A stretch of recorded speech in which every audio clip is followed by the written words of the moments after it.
Hi, and welcome back.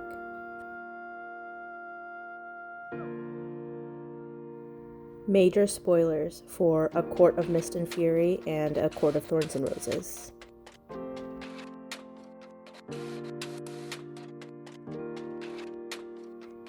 So on to my favorite book in this series, A Court of Mist and Fury by Sarah J. Maas.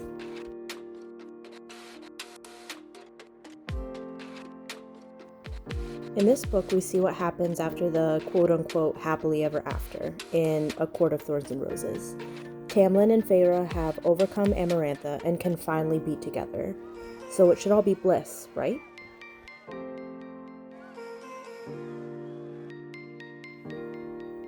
Things go downhill when Tamlin's protective nature goes into dangerous territories when he refuses to allow Feyre any amount of freedom. He claims that he doesn't want anything bad to happen to her after everything she sacrificed under the mountain, but Feyre insists that she can take care of herself. And who could blame her? She's not the frail little girl that he found in the woods, struggling to stay alive and keep her family fed. Their battle of wills comes to a head on their wedding day, when Feyre has a panic attack walking down the aisle. Enter Rhysand, who calls on his bargain to Feyre. He gets to whisk her away to his home 1 week a month, indefinitely.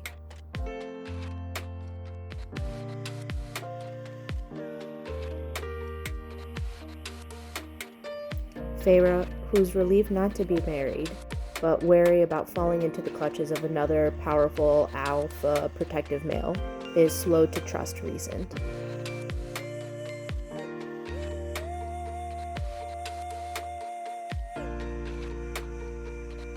So starts this strange dance for Feyre between the Court of the Eternal Spring and the Court of Night.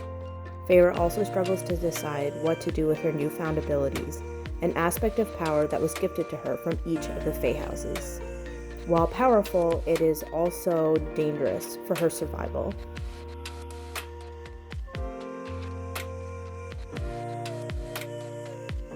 Enter also the internal dance, pull of her emotions.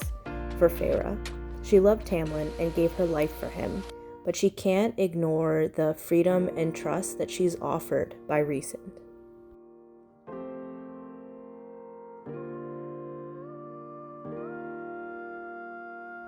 Both men have suffered horrifically in their past, and have incredible magical and political power, and claim to love Feyre. However, the treatment she receives at the hand of each is so incredibly different. Where one sees her as a reward, something to place on a pedestal in a locked room, protected but imprisoned, the other sees her as his equal, powerful, intelligent, and capable.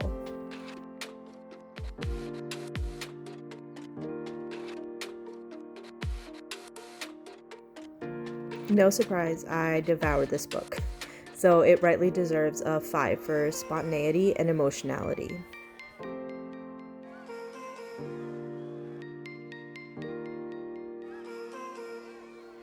A Court of Mist and Fury has a lot of the aspects that I love in fantasy fiction done well. There's the balance between a beautiful fantasy world, creatures, politics, and magic, with a very real-life issues of love, trauma, relationships, and self-identity.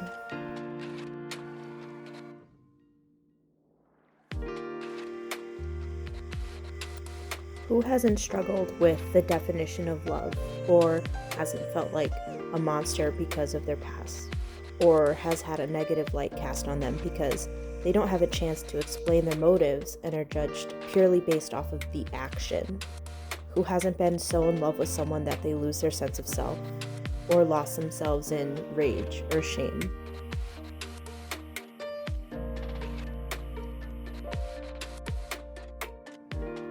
From what I've read and watched of other people who enjoyed this book as much as I did, there are many who can identify with Feyre in her internal battle to separate from what you believed to be true love, as you recognize a relationship is unhealthy, and the fear but potential reward in giving someone new a chance.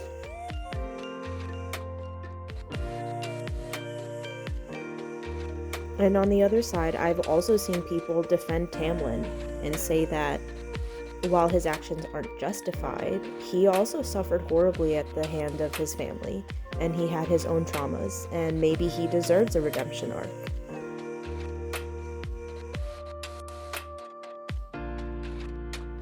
Personally, I'm not of the opinion that every antagonist needs a redemption arc, though if we're talking about in real life, then yes, I believe that everyone deserves a second chance, but forgiveness isn't always what you think it may be.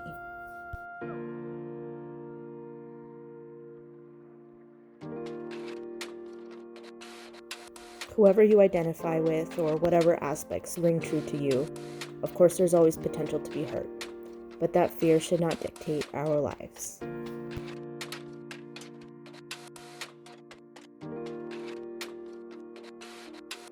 Overall, 4.4 for this book, and I highly recommend this book and series for fantasy lovers.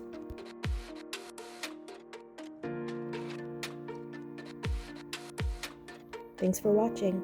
Bye, friend.